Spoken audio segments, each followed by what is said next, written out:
Tinha a Bispo em Hipona, e ele escreveu um livro muito famoso chamado Confissões de Santo Agostinho, estudado tanto no teor teológico como também no labor filosófico. E Agostinho diz o seguinte: mas o que amo quando amo meu Deus?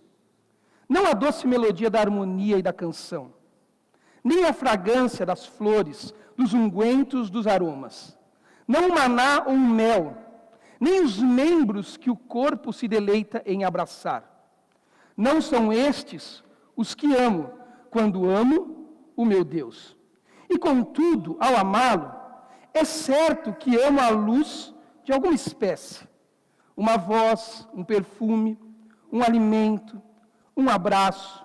Mas estes são de uma espécie que amo no mais íntimo do meu ser.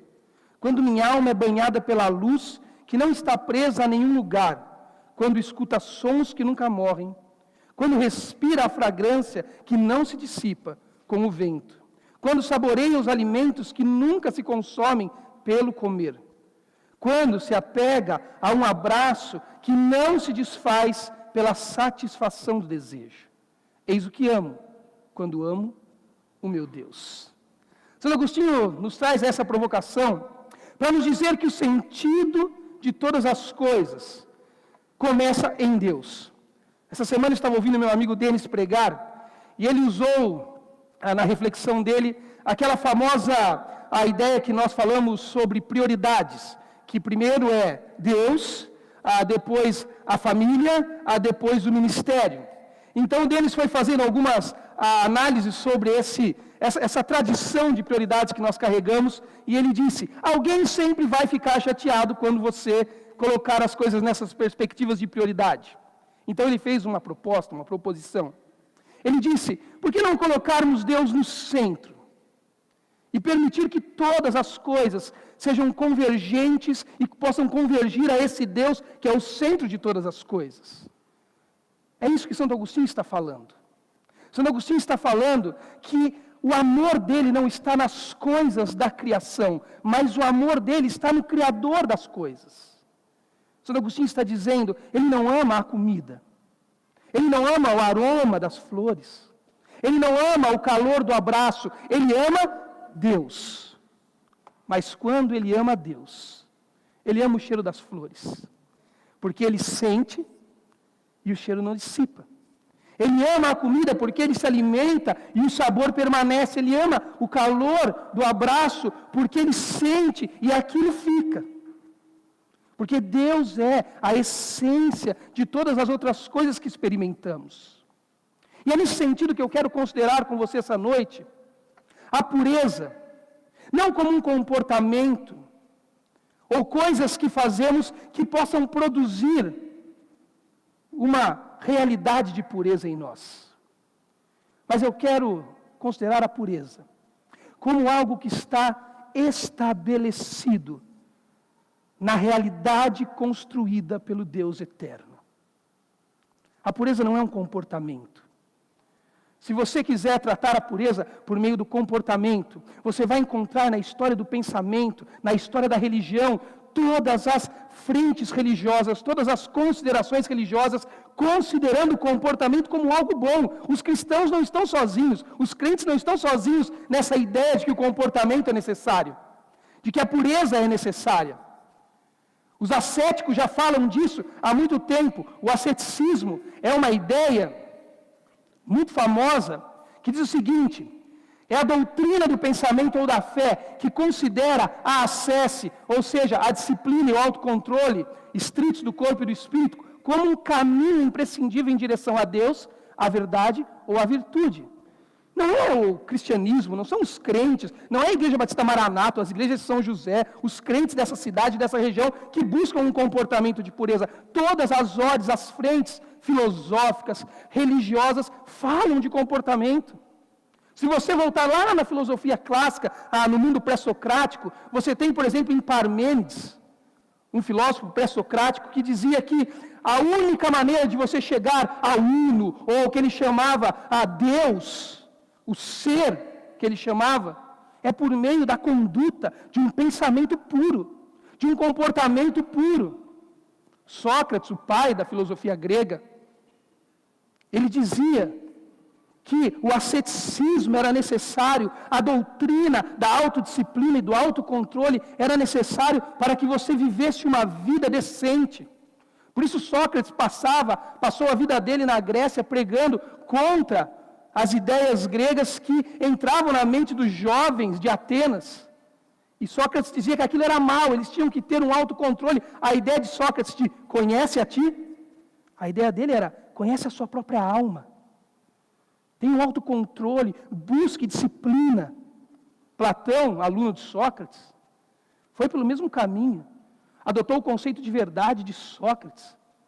E usando lá o mito da caverna, disse que a autodisciplina, o autoconhecimento da alma, iria fazer em uma sociedade como Platão propôs, guiada por filósofos na República, iria fazer uma sociedade que vencesse as trevas, aquela metafórica da caverna de Platão, pelo bem da autodisciplina, do autocontrole.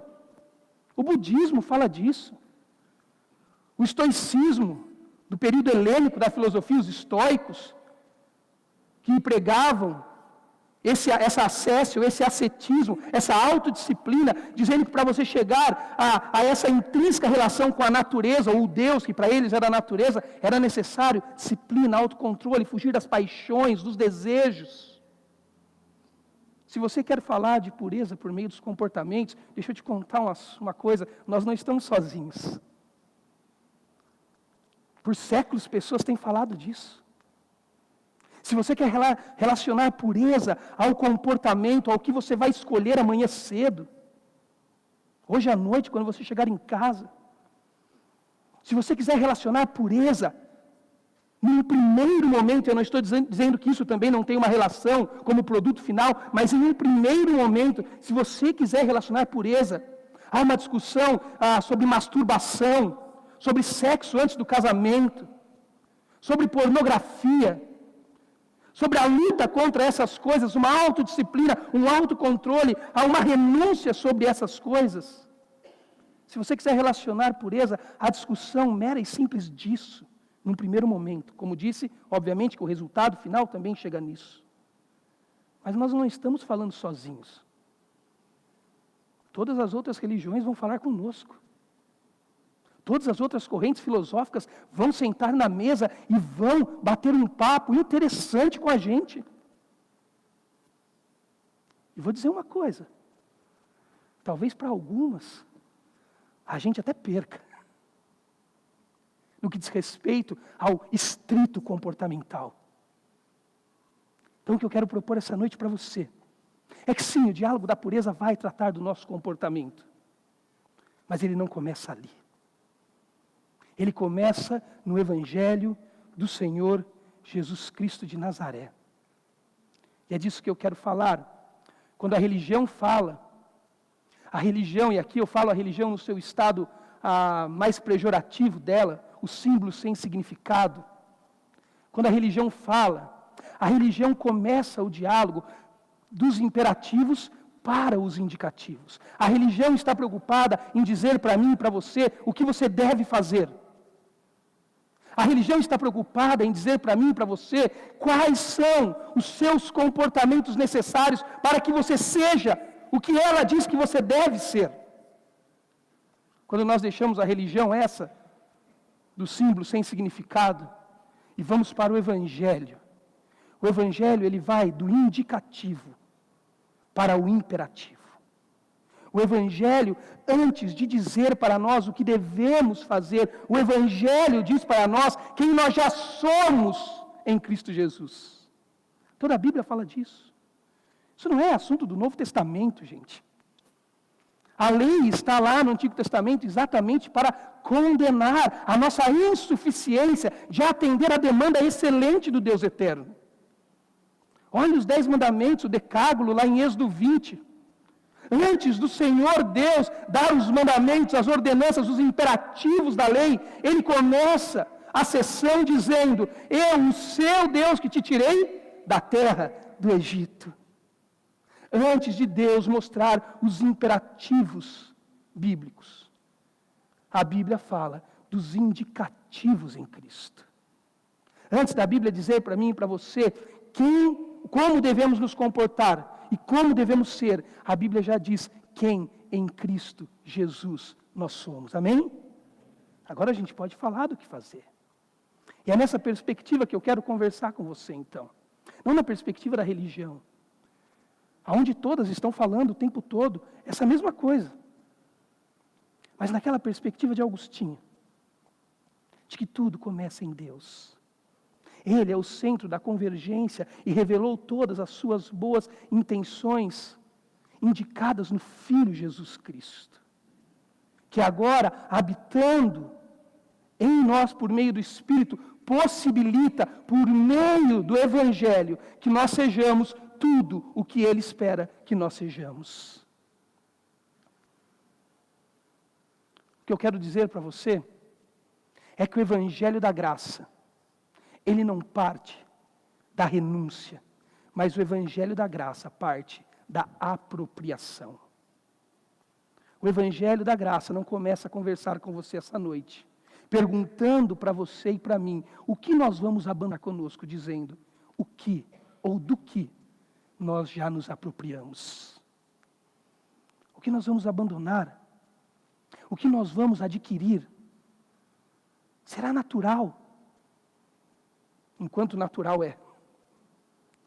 Mas o Evangelho da graça, por meio das Escrituras, na instrumentalização da palavra, vai nos ensinar que nós já somos a habitação, aqueles que já conhecem ao Senhor Jesus Cristo, a habitação do Espírito Santo. Nós já nos apropriamos da graça de Deus, nós já nos apropriamos da vida de Cristo que habita em nós, que é árbitro em nossos corações, aquele que é tudo em todos nós, em quem estamos sendo transformados de glória em glória à imagem dele. Nós já nos apropriamos disso. Agora nós podemos falar de pureza a partir dessa perspectiva. O meu assunto com você essa noite não é sobre masturbação, não é sobre sexo fora do seu lugar ideal, segundo os imperativos de Deus. Mas eu quero falar com você de pureza, a partir de uma apropriação do Evangelho da Graça, que diz quem em Cristo somos, logo, tudo o que vem como decorrência disso é resultado direto do que Ele quer que façamos. Vocês estão comigo? Então, pureza, pessoal, não é uma questão de comportamento, mas pureza é uma questão de paradigma. Pureza não é uma questão do que faremos ou deixaremos de fazer, do que fazemos ou deixamos de fazer, do que já fizemos ou deixamos de fazer. Mas pureza tem a ver com olhar para os paradigmas, para como Deus pensou o ideal da vida, e dela, então, nós respondemos todas as nossas escolhas. E quando falamos de paradigmas, eu não tenho como fugir do que o pastor Denis fez, voltar para Gênesis. Então eu vou pedir licença para você e vou ler exatamente o mesmo texto que o Denis leu, tá bom? Bom que você já está com ele fresco na sua mente. Então abra sua Bíblia em Gênesis, capítulo de número 2. Gênesis, capítulo de número 2.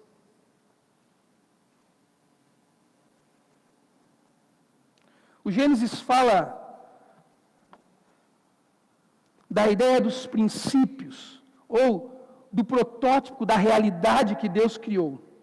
As coisas perfeitas em Gênesis 1 e 2, ou seja, os ideais, os paradigmas de Deus para a realidade. Moisés recebe a revelação do Gênesis quando o povo está prestes a entrar em Canaã, a terra prometida, e estabelecer a nação ali. A ciência política diz que é necessário 3 características para que um povo seja chamado povo.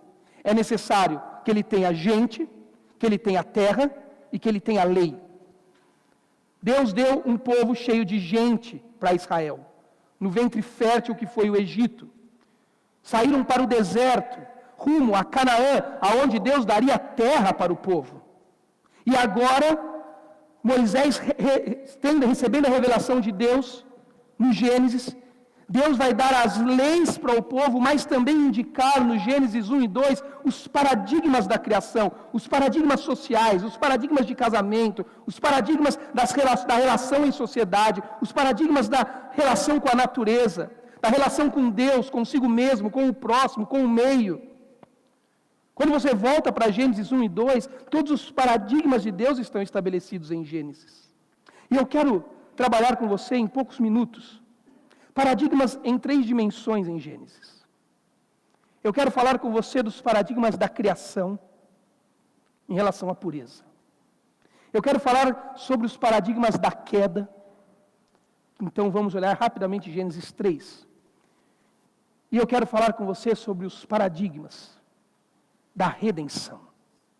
E saber como chegamos no final, permitindo que os indicativos de Deus, ou seja, quem somos em Cristo, mostre para nós os imperativos, como devemos agora em Cristo permitir que todos os comportamentos da nossa vida sejam uma convergência no próprio Cristo. Tudo bem? Então comecemos em Gênesis capítulo 2, no mesmo lugar onde o pastor Denis começou. Verso 15. Diz assim: o Senhor Deus colocou o homem no jardim do Éden para cuidar dele e cultivá-lo. E o Senhor Deus ordenou ao homem: coma livremente de qualquer árvore do jardim, mas não coma da árvore do conhecimento do bem e do mal. Porque no dia em que dela comer, certamente você morrerá. Então o Senhor declarou: não é bom que o homem esteja só. Farei para ele alguém que o auxilie e lhe corresponda. Depois que formou da terra todos os animais do campo, todas as aves do céu, o Senhor Deus trouxe ao homem para ver como esses lhe chamaria. E o nome que o homem desse a cada ser vivo, esse seria o seu nome. Assim, o homem deu nome a todos os rebanhos domésticos, às aves dos céus e a todos os animais selvagens. Todavia não se encontrou para o homem alguém que lhe auxiliasse e lhe correspondesse. Então o Senhor Deus fez o homem cair em profundo sono. E enquanto este dormia, tirou-lhe uma das costelas, fechando o lugar com carne. Com a costela que havia tirado do homem, o Senhor Deus fez uma mulher e a levou até ele. Disse então o homem: esta sim é osso dos meus ossos, carne da minha carne. Ela será chamada mulher, porque do homem foi tirada. Por essa razão o homem deixará pai e mãe, e se unirá à sua mulher, e eles se tornarão uma só carne. O homem e sua mulher viviam nus, e não sentiam vergonha. O primeiro paradigma que eu quero trazer para você é que nesse discurso de Deus, que é o próprio Gênesis, nos paradigmas da criação, o primeiro paradigma é o seguinte: que o discurso de Deus parte sempre, no Gênesis, do que está sobrando e não do que está faltando. Gênesis 15 começa nos indicando como o homem cumpriria o mandato cultural que Deus deu ao homem de dominar sobre todas as coisas. Não foi isso que Deus fez? Criou o homem, criou a mulher e disse: domine sobre todas as coisas. Como o homem iria dominar? O homem iria dominar desta maneira que Gênesis 15 começa a nos informar. O homem iria dominar fazendo cultura no jardim do Éden. Quando ele diz que ele chamou ou colocou o homem naquele lugar para cuidar e cultivar. A palavra aqui é a palavra cultura. A palavra hebraica traz a ideia de um trabalho, que na medida que eu trabalho no trabalho, o trabalho trabalha algo em mim também. O homem tinha uma relação íntima com o jardim, e com o Deus do jardim. Obviamente a relação com o jardim era por meio do Deus do jardim, a ponto de o cultivo de Adão no jardim também produzia em Adão algo na medida que ele cultivava o jardim. Adão estava cumprindo o mandato de Deus. Adão estava fazendo cultura no jardim para a glória de Deus. Adão estava cultivando o solo, produzindo cultura, no sentido de cultura que conhecemos mesmo, no sentido do latim do colere, da ideia de transformar a natureza. Adão estava pegando a natureza, algo que Deus havia colocado lá, e ele não podia acrescentar e nem retirar, porque a natureza estava pronta. Natureza é o que Deus nos dá, e nós não podemos mexer nela, até hoje. Cultura é o que fazemos com a natureza que Deus nos dá. Podemos cultivar a natureza para a glória de Deus. Podemos cultivar a natureza para a nossa própria glória. Adão estava cumprindo o mandato cultural por meio da expressão cultural no cultivo que ele fazia no jardim, para a glória de Deus. Então os paradigmas vão se estabelecendo para nos mostrar que Adão sabia se relacionar com Deus a ponto de produzir no jardim a glória de Deus em cultura. E o primeiro paradigma nos diz que esse discurso do divino vai dizer para Adão e para nós o tempo todo que o jardim sempre parte do que está sobrando e não do que está faltando. A religião fala do que está faltando. O texto diz que o Deus olhou para Adão e falou: Adão, coma com cuidado, coma devagarzinho, coma para não faltar, Adão. É isso que Deus disse? Ele disse: coma livremente. Adão, o jardim é para você se lambuzar, Adão. É para você curtir. Eu fiz o jardim intencionalmente para o seu prazer. O Éden é isso. Não tem nada faltando aqui, Adão. O Éden é um lugar de sobra. Em toda a minha infância, adolescência e juventude na igreja, onde todos os cultos de jovens falavam de namoro, amizade e sexo, e terminavam com o bolo de morango, e o acampamento de carnaval era para tirar a gente do mundo. Nada mais ascético, nada mais medíocre que isso. Não fazer acampamento de carnaval, por favor, fazer por esses propósitos. Aonde o culto de jovem era para nos afastar da porta da balada. Não adianta levar para o acampamento de carnaval, quando volta tem o desfile das campeãs. Tem sempre uma matinê sobrando ali de rebarba, na quinta, na sexta. E aí já vira o sábado. Não adianta. A religião fala do que está faltando, do que você não pode, do que você não deve. Como se Deus fosse alguma espécie de sarcástico cósmico, que ficasse sentado numa nuvem no céu dizendo assim para a gente: olha, mas não pega. Pega, mas não prova. Se provar, não engula, e se engolir, não goste. Deus não fala assim. Esse não é o Deus da Bíblia, esse não é o Deus do Gênesis, esse não é o Deus do Evangelho. Deus fala a partir do que sobra, não do que falta. Ele é tudo em todos nós. Em Cristo nós vemos a primogenitura, a imagem perfeita do Deus invisível. Ele é o protótipo de toda a realidade em sua plenitude. Quando eu me aproximo do Senhor, eu descubro que Ele é um canal de profunda abundância.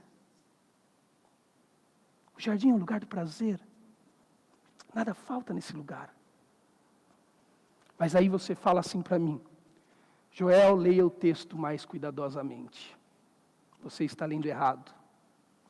Porque Deus disse: coma livremente, mas não coma.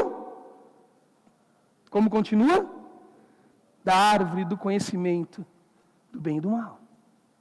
Porque no dia em que comer você morrerá. Joel, não é bem assim. Talvez liberdade para Deus tenha outro significado. Talvez livremente para Deus, qualquer árvore para Deus, seja lido de outra maneira. Não. Porque aqui nós precisamos dar conta do segundo paradigma do Gênesis. E o segundo paradigma nos diz que o discurso de Deus estabelece sem limites na abundância. Olha que coisa maluca, limites na abundância. Mas é exatamente isso que Gênesis fala. Mas são limites de amor e de cuidado.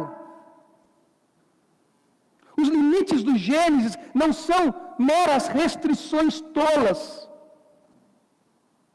Deus não está fazendo um culto de jovens sábado à noite para tirar a gente da balada. Não é isso a árvore. O limite da árvore está lá para estabelecer conosco uma relação cuidadosa de Deus de amor. E eu quero dizer para você que eu vejo pelo menos duas razões para que o limite esteja no ambiente da abundância? A primeira razão para que o limite esteja no ambiente da abundância é a seguinte: o limite está no jardim para que o limite produza equilíbrio. Porque não existe lugar equilibrado como Gênesis é, como Éden é, até Gênesis 2, se não houver limites. Gente, isso é teologia da mãe há muito tempo. A mãe já tem essa teologia. Eu tenho uma mãe em casa de 3 filhos. E ela passa o dia falando, tira a meia da sala. Para mim, não. Não, para mim também. Arruma a cama, ajuda a lavar a louça. Ela colocou até uma plaquinha na cozinha dizendo assim, é muito bom se você quiser ajudar a lavar a louça. Porque ambientes equilibrados demandam de um Deus amoroso que quer cuidar de nós. Sabe onde Ele quer nos colocar? Num ambiente de equilíbrio. Eu não falo essas coisas para os meus filhos porque eu quero acabar com a vida deles. Porque, na verdade, se eu não precisasse falar, porque, na verdade, eu não falo. Eu só falo quando a minha esposa manda. Fala com eles também, eles não vão me obedecer. Eu falo, a mamãe mandou. Então, aí eu reproduzo. Mas eu falo porque eu amo meus filhos. Porque eu quero que eles vivam num ambiente equilibrado. E um ambiente equilibrado demanda de limites. A segunda razão pela qual Deus põe um limite no Gênesis é que limites permitem negações. E negações, vai escrevendo aí, negações nos liberta da nossa própria escravidão. Deixa eu tentar explicar. Sabe por que aquela árvore estava no Gênesis? Olha só, vem comigo, vai entendendo. Adão estava num lugar onde ele podia se lambuzar. Coma livremente. Adão é seu. Se acaba aqui. Mas tem uma árvore. E a árvore é aquele lugar onde Adão se depara com ela. E ele olha para ela e pode dizer o quê? Não. Se aquela árvore não estivesse lá, Adão não teria nada para dizer não. Sabe o que Adão seria? Escravo dele mesmo. Escravo das suas próprias vontades, escravo dos seus próprios desejos, escravo das suas próprias intenções, das suas próprias conjecturas.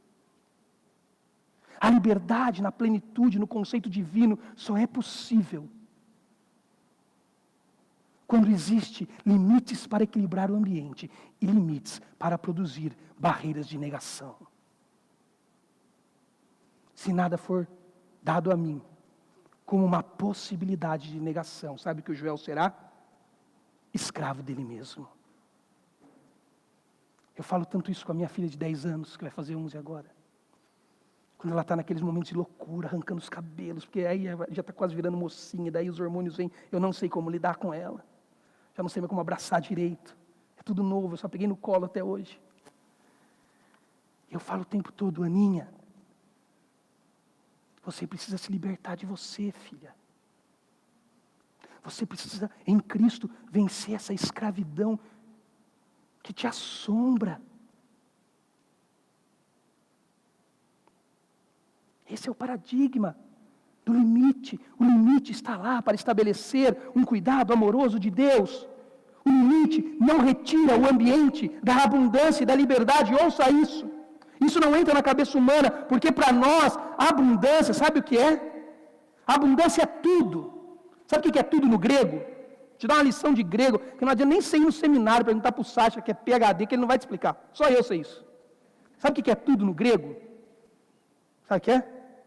Tudo no grego é tudo, igual no hebraico, no inglês, no francês, no português, tudo. Tudo é ausência de nada. Então, se eu falar assim, Marcelão, tudo que tem aqui é seu, menos meu celular. Aí o Marcelão vai virar para mim e vai dizer assim, então não é? Tudo, porque na cabeça humana, na mente humana, tudo significa ausência de coisa alguma. No reino de Deus, não. No reino de Deus, coisas são tiradas. E o conceito de abundância permanece. Porque limites não estão lá para restringir ao bel prazer. Limites estão lá para produzir ambiente de equilíbrio e ambiente de negação, onde somos felizes e libertos de nós mesmos. Alguém aqui conhece uma menina de 15 anos que ficou grávida? Pelo amor de Deus, sem nenhum moralismo. A questão não é a menina, a gravidez, mas alguém conhece histórias assim? Aquela menina que achou que Deus era esse sarcástico cósmico, ela e o namorado dela. E agora, então, ela decidiu que o melhor da vida é ela se entregar aos prazeres momentâneos. Tiveram uma noite de sexo. Agora ela está de madrugada no quarto dela, segurando um exame de farmácia que deu positivo. Chorando para dentro, com o peito doendo, porque os pais não podem ouvir. O lençol já está molhado. Ela pensando que vai ser amanhã, quando o pai descobrir, a mãe souber a vergonha. O pai vai expulsá-la de casa, e a faculdade que ela queria fazer, e os filhos, e essa criança que ela não sabe cuidar. E aquele menino que usa boné para trás e nem nota na escola tira. Ele não vai cuidar. Sabe o que aquela menina está fazendo? Ouçam isso. Ela está tendo um encontro universal, que mais cedo ou mais tarde todos nós teremos. Que no reino de Deus, coisas são tiradas, e o conceito de abundância permanece. Estão comigo? Aprendi a falar isso com meu amigo Humberto Aragão. Estamos juntos? Terceiro paradigma. O discurso de Deus faz o seguinte: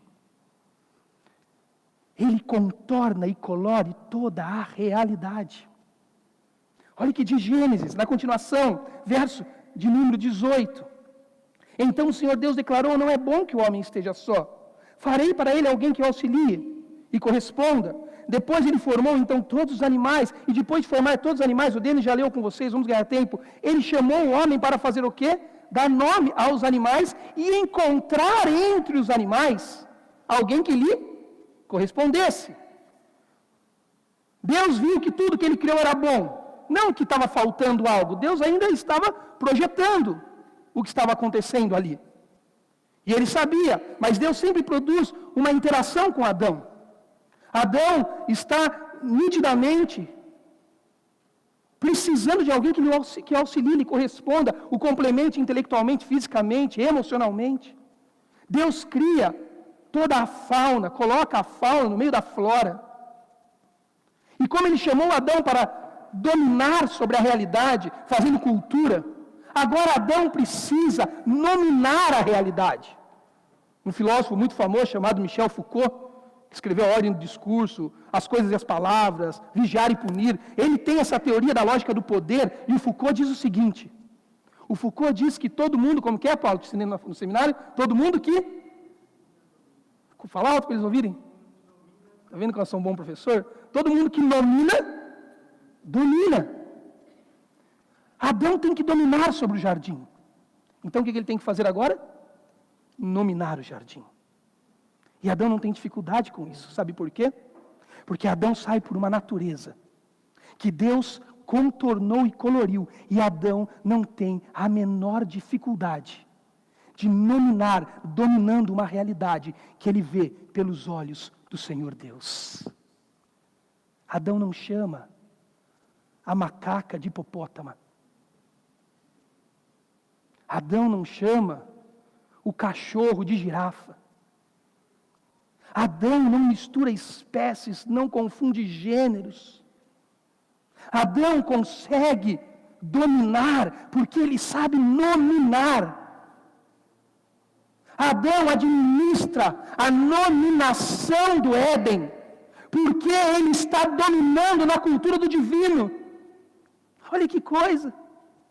E ele sai por ali, e ele vai nominando para dominar, na medida que ele procura alguém que ele não tem a menor dúvida, que não é a girafa, que não é a hipopótama, que não é nenhum animal que está ali.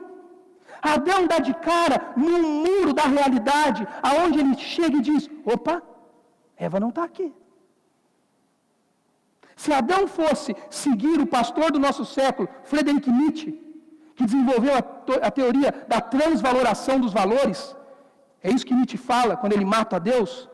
Ele diz que todas as vezes, para você ser o que o Nietzsche chamava do Superman, que você der de cara num valor social que lhe impeça a continuidade, sabe o que você faz? Transvalora os valores. Muda os valores e faz valores que te atendam. Ou seja, pule o muro que Adão deu de cara. Mas como Adão saiu, olha a lógica, fazendo cultura divina, num ambiente de abundância, reconhecendo limites que são de amor e cuidado, nominando pelo domínio cultural de Deus, dá de cara no muro e não acha Eva, sabe o que Adão faz? Adão volta pelo mesmo caminho que foi e fala: Deus, eu não sei o que o Senhor quer que eu ache lá, mas lá não está. Sabe o que Deus faz no próximo passo? Então deita aí e dorme, Adão. Porque agora você vai entender que o que você não encontra em mim, no jardim, você só acha em mim. Agora você vai entender, Adão, que o que você não acha na criação é porque só está no Criador. E quando Adão acorda, Adão dá de cara com um quarto paradigma, que sabe qual é? Um discurso que agora declara para Adão uma vida de satisfação e equilíbrio. Uau! Ele acorda depois de procurar Eva entre os animais, depois de nominar no domínio do Altíssimo e descobrir que lá não havia quem tanto ele necessitava, Adão acorda depois de descansar no Senhor em sono profundo. Aliás, esse é o melhor jeito para você arrumar uma namorada. Dorme, que Deus traz. Olha que fantástico. É assim a lógica no Éden. Agora Adão acorda e sabe o que Deus faz? Deus diz para Adão assim: Adão, filho meu, Adão, escuta, o que você acha da Eva? Não mexe, Deus. Perfeita. É exatamente isso que eu queria. É exatamente isso que eu precisava. Eles vão se infundir numa só carne, ou como diz lá o texto, eles vão produzir uma errada. A errada no hebraico é o numeral hebraico 1, que é a ideia tanto de um numeral simples como um numeral composto. É a mesma palavra que é usada em Deuteronômio 6 para dizer: creia em Israel, o seu único Deus. E aqui eu vou dizer algo que é o João que está falando, tá bom? Eu tenho para mim que essa palavra não é usada ali à toa, mas que Deus está falando para Adão e Eva. Adão e Eva, vocês vão se fundir numa errada, sendo simples, vão ser compostos. Sabe para quê? Para revelar o que nós somos, a comunidade de Deus, um Deus trino enquanto uno, um Deus uno que é trino, e esse casal está tão descansado e satisfeito nesses paradigmas de Deus, que como a sessão termina, eles estavam nus e não sentiam, estavam bem. Eles estavam nus.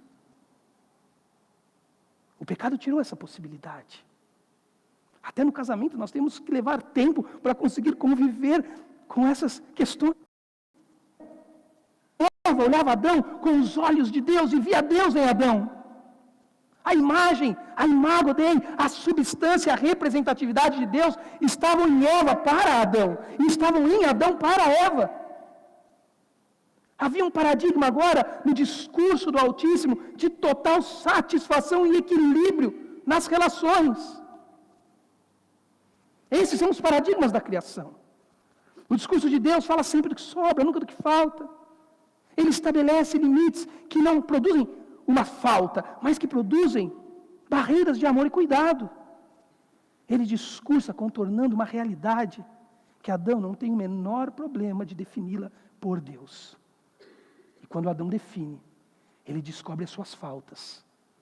Ele descobre que só em Deus ele consegue supri-las. Ele acorda satisfeito num ambiente de equilíbrio. Mas a história muda em Gênesis 3. E agora é bem mais rápido, eu prometo. Caso você esteja cansado. Os paradigmas do pecado mudam a lógica. O capítulo 3 agora ele responde a uma lógica diferente daquela que eu falei, do Deus entregando paradigmas de como o mundo era, numa sociedade que Israel iria criar na Palestina. Agora Gênesis 3 confunde esses aspectos. Gênesis 3 é mais ou menos assim. Como você chama? Amanda, é como se eu dissesse, Amanda, você quer estudar lá no seminário? Liga para mim, a gente vê um desconto. É mentira, não vou dar. Mas a gente vê um desconto e tal. E aí, o que a gente faz? Liga lá. Aí você fala, ligo sim, pastor Joel, fala para mim um número. E eu falo, o meu número tem um 8, o meu número tem um 10, tem um 15 e um 18. Você liga? Por quê? Eu te dei todos os números. Por que você não vai ligar? Porque não tem ordem. Gênesis 3 é exatamente isso. Todos os números estão lá, mas estão fora de ordem. Há um novo discurso no Gênesis. E não é necessariamente do capeta, tá bom? O capeta é personagem aqui. Mas o diabo não é culpado de tudo. Tem gente que acha que o diabo fez tudo contra. O diabo às vezes fica lá no inferno, porque o diabo mora no inferno e a ação de despejo dele já está rolando. E tem coisa que a gente faz tão mal feito que nem o diabo dava conta de fazer. Acho que às vezes o diabo fica lá embaixo no inferno e fala assim, agora não fui eu juro por Deus. Aqui é um discurso sendo desenvolvido em Gênesis 3, onde Adão e Eva estão envolvidos, Satanás está envolvido. Os desejos de Adão e Eva estão intimamente envolvidos na relação. E o primeiro paradigma do pecado é o seguinte, você conhece o texto? Vamos correr, senão não dá tempo. O discurso parte agora, não do que está sobrando, mas parte do que está faltando. Olha o que o texto fala, ora a serpente, o mais astuto de todos os animais selvagens que o Senhor Deus tinha feito. Ela perguntou à serpente, foi isso mesmo que Deus disse, não coma de nenhum fruto das árvores do jardim? Agora eu que vou perguntar, não a serpente, foi isso que Deus disse? O que Deus disse em Gênesis 2, 16? Coma? Coma como? Vamos lá, falem. Livremente. Porque Deus olha do que sobra e não do que falta. Satanás olha do que falta, não do que sobra. Deus fala da abundância, Satanás fala da escassez. O paradigma de Satanás é esse, olha, está tudo faltando, Deus é mau, Deus não é suficiente, Deus não ama vocês, Adão e Eva. Deus fez uma graminha mais verde lá fora do Éden, que só Ele vai lá pisar. Deus é mau. Deus é inconstante, insuficiente. Deus fala, é tudo, daqui a pouco fala, árvore não. É esse o discurso de Satanás, que a gente cai igual patinho até hoje. A lógica do diabo é, Deus não é bom. Porque o diabo não tem nada contra a gente. O diabo está bem obrigado com a gente. O problema do diabo não é conosco. Como o Denis estava falando de casamento, o problema do diabo não é com o meu casamento e com a Mônica. O problema do diabo é com que o meu casamento com a Mônica pode parecer, porque o diabo odeia a imagem do Filho de Deus. Por isso que casamento é uma felicidade pré-existente. Porque Satanás não tem problema com o Joel e com a Mônica, ele tem problema com que o Joel e a Mônica pode parecer a imagem do Cordeiro, e Satanás odeia Jesus. Por isso Satanás diz, Deus é mau. E o segundo paradigma de Satanás é o seguinte, Satanás diz, o discurso agora se estabelece nos limites da maldade e nos limites da exclusão. Ele diz assim, olha, Deus sabe, verso de número 4, que no dia em que vocês comerem, seus olhos se abrirão, Adão e Eva. E vocês, sabe como serão? Serão como Deus, conhecedores do bem e do mal. Sabe por que Deus colocou limites aqui, Adão e Eva? Não é que esse papo aí que o Joel fala de amor e cuidado, está tudo errado. Satanás está falando isso para você agora. Esse papo que esse gordo careca está falando, está errado. O que Deus fez foi meter um limite no Éden para te excluir com maldade. Porque Ele quer tudo para Ele. Porque Ele é um narcisista. Porque Ele tem uma auto-idolatria. E Deus não quer repartir com vocês. Sendo que a essência do próprio Deus no Gênesis é se repartir conosco. Comunicando seus atributos. Deus é mau. Por isso, Ele estabelece limites de maldade e de exclusão. Vocês estão fora da jogada, Adão e Eva. Por isso que quando você está lá com a sua namorada, no sofá da casa dela, e a coisa esquenta, a mão sobe onde não devia, e você pensa que você tem que parar para a glória do Senhor, porque você quer viver num ambiente de abundância equilibrado e não escravocrata. Sabe o que você pensa? Mas por que parar? Você está bom. É maldade me excluir do prazer. Mas esse paradigma não é de Deus. Esse paradigma é de um outro discurso que mais cedo ou mais tarde vai te colocar num ambiente de escravidão e desequilíbrio. O terceiro paradigma da queda, do pecado, é que o discurso agora contorna e colore a realidade em partes. Toda a realidade está em Deus, agora ela está em partes. Olha o que diz o verso 6, quando a mulher viu que a árvore parecia agradável. Quando a mulher viu. Olha só, Adão sai pelo jardim nominando a realidade para dominar sobre ela, e Adão não tem a menor dificuldade, ele não confunde espécies, ele não diferencia, ele não bagunça gêneros, ele não busca aonde não está o que Deus quer dar para ele.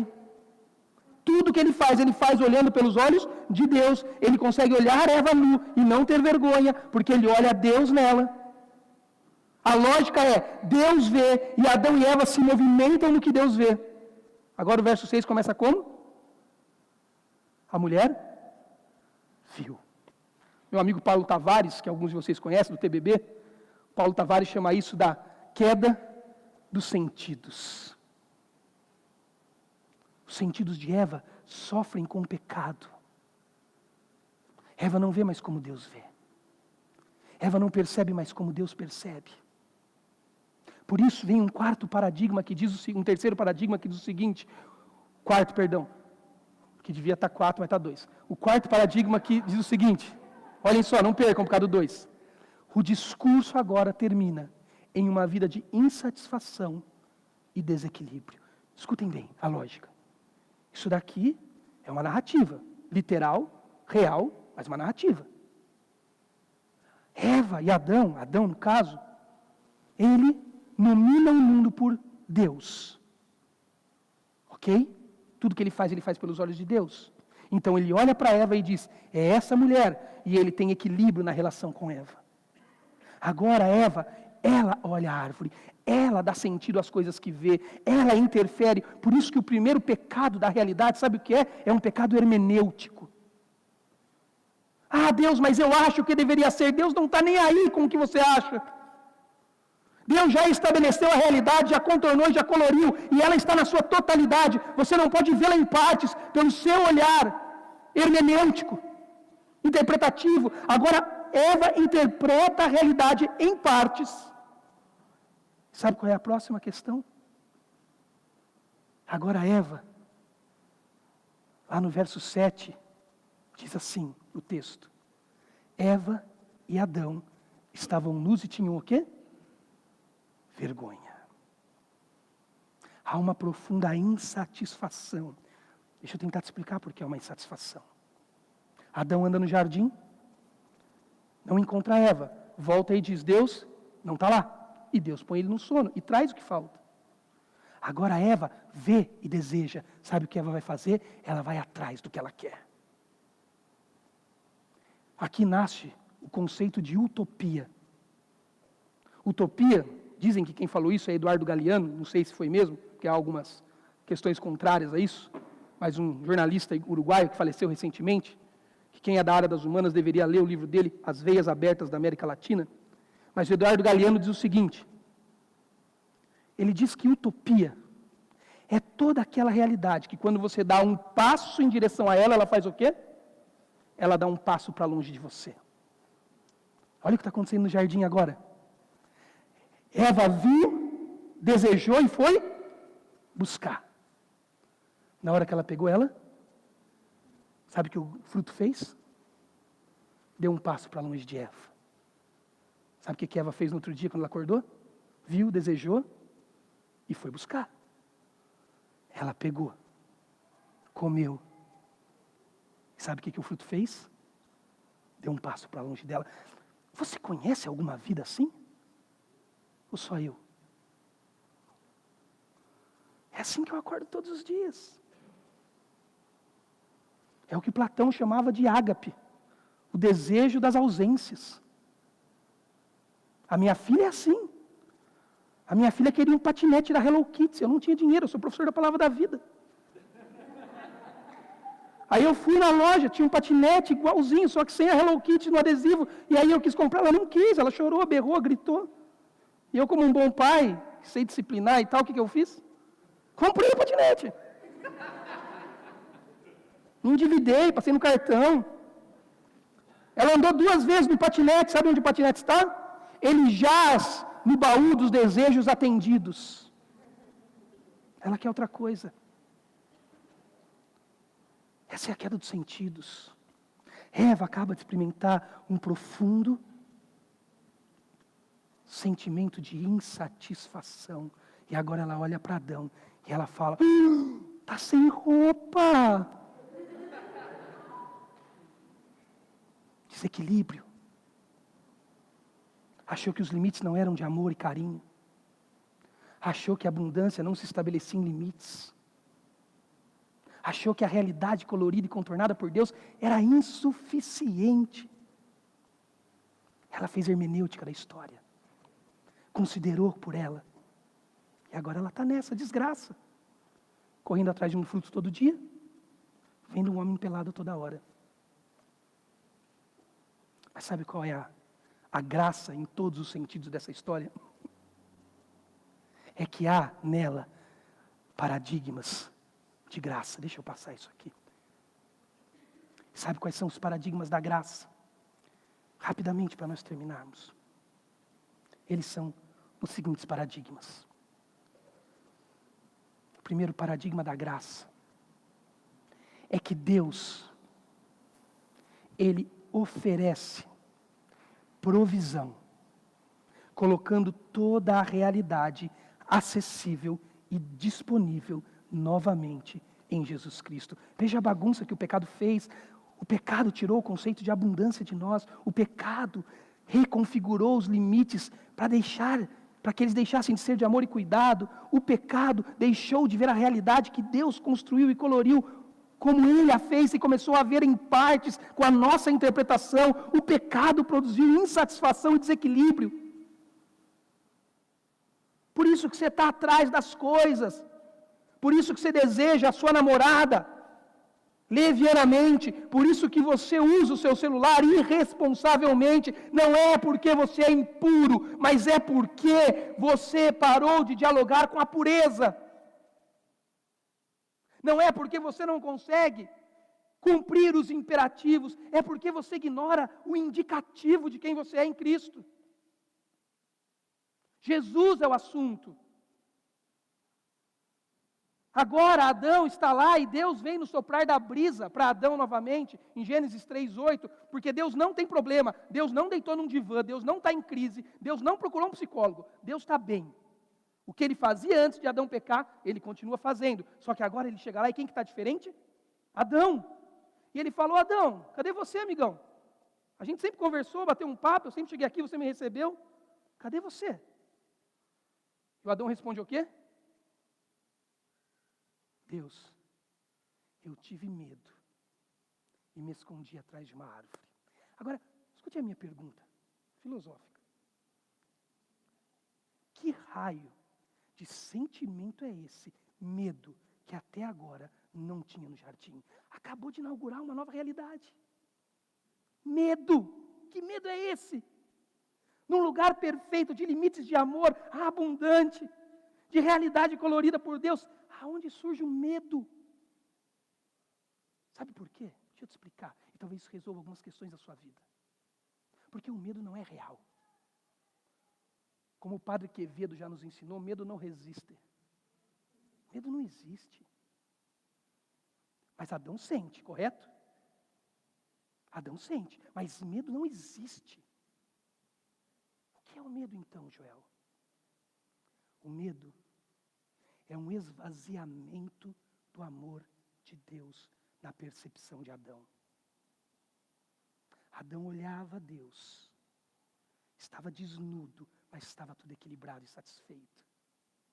Agora Adão transpassou os limites, viu as coisas com escassez. Agora Adão não enxerga mais que Deus ama. Sabe o que Adão sente? Medo. Porque medo é a falta da capacidade de perceber que Deus nunca parou de nos amar. É um esvaziamento. Por isso que todas essas palavras que nós conhecemos e falamos muito sobre elas não são reais. Por exemplo, essas palavras que carregam prefixos de esvaziamento, o i, o a imoral, amoral. Deixa eu te contar um negócio. Imoralidade não é real, não existe. Só existe o que é moral. Porque o contorno e a cor que Deus deu foi um contorno de abundância. Então o que é imoralidade? Imoralidade é a falta da capacidade de perceber a moralidade em Cristo. Então a moralidade é esvaziada no seu sentido. Estão comigo? Sabe qual é o nosso problema? É porque a gente fala muito de imoralidade. Né, Marcelão? Eu sou pastor, eu falo. Sabe do que eu devia falar? De moral. Porque quando eu falo de moral, o que acontece com a imoralidade? Ela some, porque ela é só um esvaziamento. A gente fala muito de medo. Sabe do que a gente devia falar? Do amor de Deus. Porque quando eu falo do amor de Deus, o que acontece com o medo? Some. Adão vai para trás de uma árvore para descobrir que todos esses sentimentos bagunçados... Agora, só um parênteses rapidinho. Se alguém disser para você que ele sente medo, mesmo que o medo não seja real, acredite, para ele é real. Porque percepções são reais. Homossexualidade não é real. Mas se uma mulher disser que gosta de outra mulher, se um homem disser que gosta de outro homem, por favor, acredite nele, é verdade. Não é verdade ontologicamente. Não é verdade nas cores e nos contornos de Deus, mas é verdade no que ele sente, porque ele esvaziou os contornos de Deus. Mas agora, Deus chega no jardim para dizer: Adão, por que você está atrás dessa árvore, filho? Porque eu estou com medo, Deus. Eu imagino Deus falando para Adão: Adão, filho, vem aqui para fora, cara. Pô, a gente sempre foi brother. Sempre se deu bem, sempre foi amigo. Você nunca fugiu de mim, Adão. Que medo. Eu gosto de imaginar Adão naquela árvore, dizendo assim, paráfrase minha, tá? Nem é paráfrase, interpretação minha. Dizendo assim: poxa, Deus, não tenho como eu ir aí fora. O Senhor não faz ideia de como é aqui atrás, Deus. Aqui atrás é escuro, é pesado. Aqui atrás, eu olho para Eva me acusa. Eu olho para Satanás me acusa. Eu olho para o seu amor me constrange, Deus. Eu não dou conta mais da nossa relação. Eu gosto de imaginar quando Deus coloca Jesus no traço da redenção, dizendo que da semente de Eva viria o Redentor. Eu gosto de imaginar que Jesus está dizendo: eu entendi, filho. Eu entendi, Adão. Eu entendi que aí atrás é sujo, pesado. Eu não faço ideia de como é, porque eu não me meto com essas coisas. Eu sou santo. Mas eu te entendi, Adão. E eu te prometo uma coisa, filho. Que eu vou sair de fora do tempo. E eu vou entrar na cronologia dos fatos, encarnado na pessoa do meu filho Jesus. E um dia, Adão, como o relâmpago que sai do Oriente e se mostra no Ocidente, o meu filho vai chegar no mundo encarnado, vai sofrer dores, vai morrer uma morte pesada de cruz, Adão, e um dia eu vou tirar a árvore da separação e eu vou plantar uma cruz no lugar dela, Adão. E nunca mais nada vai estar entre nós, filho. E não vai ser pelo seu esforço, não vai ser pelo seu comportamento. Vem aqui, Adão, vem aqui, eu vou te mostrar um animalzinho morrendo, para você ver o que é morte. Vem aqui, Adão, eu vou tirar a pele de um animal, e você vai assistir sangue jorrar, Adão. Eu vou te fazer pele, para cobrir essa sua vergonha, que te dá medo. Mas um dia, Adão, você vai lembrar, quando Jesus derramar, verter o sangue na cruz, que não vai ser pelo seu esforço, pelo seu comportamento de pureza, mas vai ser porque o meu filho, pelo esforço do sangue dele, vai colocar a gente em conexão de novo, Adão. E quando você estiver do lado da sua namorada, você estiver do lado do seu namorado, quando você estiver acessando o seu celular, o seu 4G, o seu Wi-Fi, sozinho, trancado num lugar, você vai olhar para a cruz de Cristo, para a relação com o Senhor, dos bons limites da abundância, e você vai dizer: tudo o que eu preciso para ser puro já foi dado a mim na cruz do Calvário e está acessível e disponível em Jesus Cristo. Amém.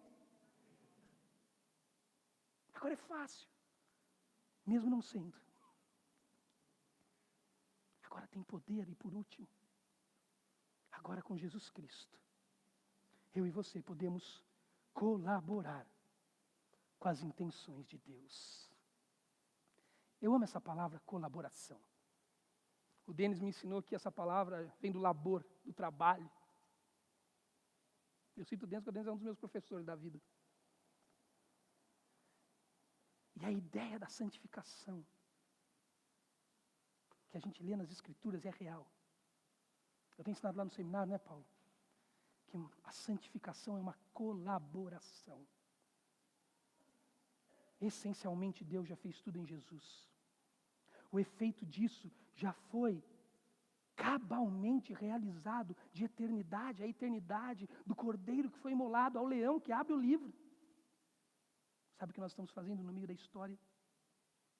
Na essência do Pai, confiado nos efeitos do Filho, nós estamos colaborando com o que Deus já fez na história. Efésios 2:10. Andando nas obras que Ele já cabalmente praticou. Agora você vai ser puro, sabe por quê? Não porque você vai sair daqui com um livro, com 5 passos para a pureza, embora o livro seja bom. Você vai ter o namoro que Deus sempre quis. Não porque o Sacha escreveu um livro, embora esse livro é melhor ainda. Mas você vai sair daqui, fazendo tudo isso e mais um pouco. Porque em Cristo, a abundância ainda é real, amém? Os limites ainda são para amar e cuidar, amém? Porque a realidade já está toda posta, amém? E porque com tudo isso, você pode viver satisfação e equilíbrio. Esses dias atrás, eu termino com isso e oro com vocês. A minha filha, de 10 anos, nós tivemos um dia intenso, eu e ela. Eu falava, ela não ouvia, eu pedia, ela não respondia. E eu fazia tudo que me ensinaram nas apostilas quando eu era aluno no seminário e nada funcionava. Era muito engraçado, eu pegava a apostila, eu lia de ponta cabeça e eu aplicava igual. Eu achei que era mágico. Eu saí de casa, minha filha estava com aquele olho vermelho, o corpo cansado. Eu subi para o núcleo de estudo, quem conhece a palavra da vida, fui dar uma aula, foi horrorosa a aula, estava mal. Eu desci em casa, já era 10 horas da noite, a minha esposa estava no sofá de costa para a porta, eu entrei, ela virou e falou: vai falar com a Ana. Eu falei: como assim a Ana? 10 horas, a Ana está acordada? Ela disse: tá, ela não vai conseguir dormir. Aí eu fui até o quarto.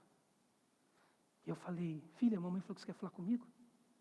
E ela falou, sentou na cama, o rosto tão inchado assim, o corpo cansado. E ela falou assim: papai, eu acho que a mãe dela mandou ela dizer. Ela falou assim: papai, amanhã eu vou ser uma filha melhor para você. Eu falei: Ana Luísa, de onde você tirou isso, filha? Por favor, o papai nunca te pediu isso. Por favor, se eu deixei transparecer essa ideia, me perdoa. Eu nunca quis isso de você, nem acredito que você consiga fazer e nem que eu mereça isso. Nunca esperei que você fosse boa para mim, Ana. A minha conversa com você é que você deseje toda a abundância de Jesus na sua vida. E no dia que você fizer isso, Aninha, amar esse cara aqui que você está vendo, vai ser o menor dos seus problemas. Pureza não é uma questão de comportamento, porque senão todo mundo está fazendo. Pureza é uma questão de paradigmas. Senhor Jesus, cuida do coração deles e do meu. Nós estamos aqui há um tempo falando sobre isso, muito tempo. Eu agradeço que o Senhor concentrou a atenção deles aqui em mim, a despeito das minhas incapacidades. Nos leva daqui hoje, Deus, para casa. E quando a gente se deparar com o nosso celular destravado, com a porta trancada, com os olhos distantes de todos, quando a gente se deparar com a nossa namorada e com tudo que o toque nela, nele, produz, nos faz lembrar de onde falamos, Senhor. Não falamos da Igreja Batista Maranata, não falamos dos nossos pastores, não falamos dos nossos regimentos e regras, mas falamos do Teu trono de graça, que é abundante, cuidadoso e amoroso, e que nos entregou uma realidade perfeita. Obrigado, porque no Evangelho, o Senhor plantou aquela cruz entre nós e o Senhor. E hoje, não mais escravos das nossas paixões e desejos, como Paulo diz aos crentes em Efésios, podemos desfrutar de uma vida de equilíbrio e profunda satisfação. Louvo ao Senhor por fazer parte disso. E peço que o Senhor inunde os nossos corações com essas verdades. Em Teu nome, Jesus. Amém e amém.